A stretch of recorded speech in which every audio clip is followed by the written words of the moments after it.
Assalamualaikum warahmatullahi wabarakatuh. Halo Insider, berjumpa kembali di Mujadid Insight. Bagi Insider yang suka jalan-jalan, terutama menjelajah tempat-tempat baru, tentu Insider terbiasa menggunakan aplikasi peta untuk menemukan lokasi yang dituju. Bagi kita, mudah saja menjelajah tempat-tempat baru karena di era sekarang teknologi sudah berkembang dengan pesat. Peta yang dulunya berbentuk globe atau lembaran kini bisa kita akses dengan mudah menggunakan smartphone.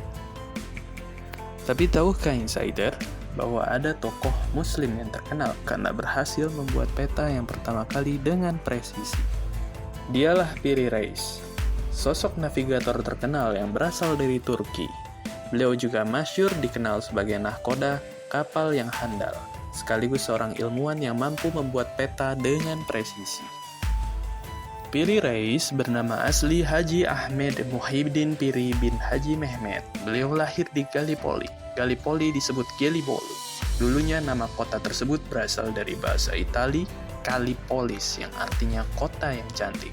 Kota ini terletak di Turki. Ia lahir antara tahun 1465 dan 1470 Masehi. Piri Reis juga terkenal dengan bukunya yang berjudul Kitab Ibahriye. Buku ini ditulis pada tahun 1521 dan berisi sejumlah 132 peta.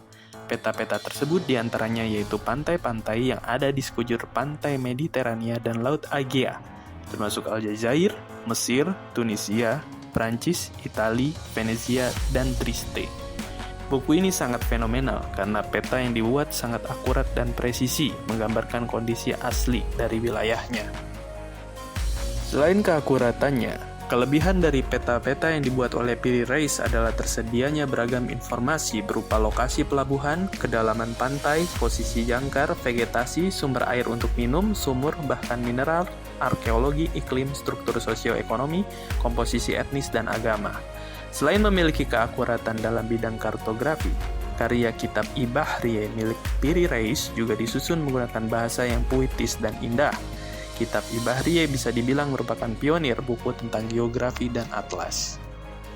Sebelum terkenal sebagai ahli geografi dan kartografi, ia mengawali karirnya di dunia kelautan.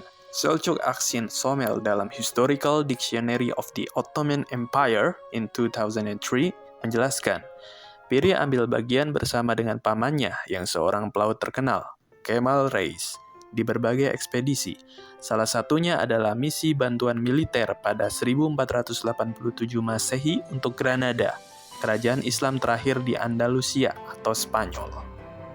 Dalam hal ini, armada Turki Utsmani bekerja sama dengan Barbarossa bersaudara, bajak laut muslim yang terkemuka saat itu, yaitu Aruj dan Khairuddin Khair ad-Din Barbarossa.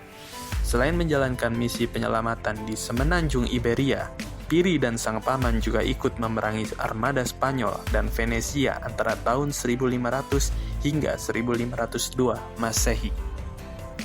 Pada 1511 Masehi, Kemal Reis gugur dalam sebuah pertempuran. Piri kemudian kembali ke Gallipoli di kampung halamannya. Beliau melakukan penelitian dan penulisan tentang ilmu merancang peta atau kartografi. Studi dan pengalamannya di dunia maritim hingga saat itu sudah cukup baginya untuk menjadi seorang kartografer mumpuni. Pada 1513 Masehi, Piri Reis berhasil membuat peta dunia pertamanya. Sekitar 4 tahun kemudian, peta tersebut dipersembahkan untuk Sultan Selim I. Waktu itu, ia mengikuti kampanye militer sang sultan untuk menaklukkan dinasti Mamluk.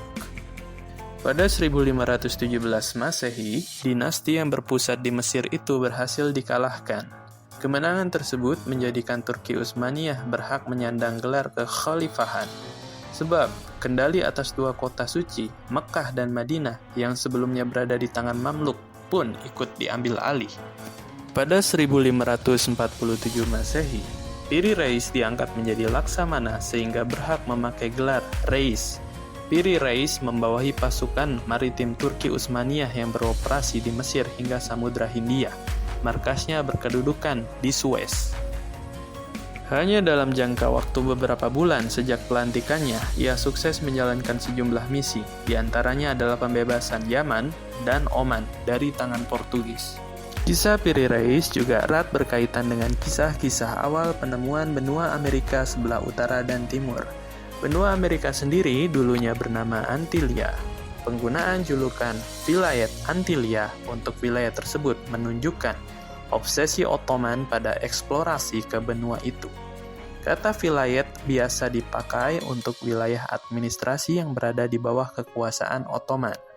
Meskipun Piri Reis bukanlah orang pertama yang menemukan benua Amerika, buktinya adalah pada 3 Agustus 1960, Charles Hapgood yang menjadi guru besar sejarah di Keene Teacher College Ithaca, New York, menulis surat kepada Presiden Amerika Dwight D. Eisenhower. Isi surat itu menegaskan bahwa peta Piri Reis merupakan peta Amerika paling tua yang masih selamat, yang berdasarkan dari peta Columbus yang hilang pada 1499 Masehi. Sekian Insider, semoga bermanfaat. Jangan lupa like dan subscribe ya. Assalamualaikum warahmatullahi wabarakatuh.